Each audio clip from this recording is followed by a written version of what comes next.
गई खबरों के साथ मैं हूं सलवा हसनैन। आप देख रहे हैं डेली न्यूज अलर्ट्स। आइए नजर डालते हैं आज की अहम खबरों पर। रैनाला खुर्द से खबर शान करते हैं। खाद की जहरानंदोजी करने पर 16 डीलरों के खिलाफ मुकदमा दर्ज, 4 लाख रुपए जुर्माना।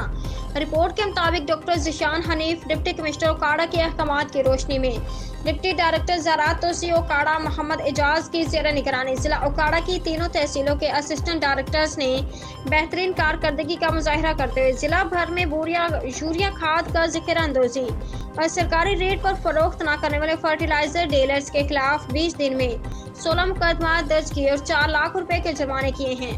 डिप्टी डायरेक्टर मोहम्मद एजाज ने general secretary RPC Sarfaraz Anjum से गुफ्तगू करते हुए कहा कि यूरिया खाद की मसनूई किल्लत पैदा करने वाले और सरकारी रेट पर खाद फरोख्त न करने वालों के खिलाफ बिलाइम्तियाज कार्रवाई अमल में लाई जाएगी। किसान मुल्क की रीढ़ की हड्डी हैं। किसानों के लिए मुश्किलात पैदा करने वालों के खिलाफ मुकदमा दर्ज किए जाएंगे।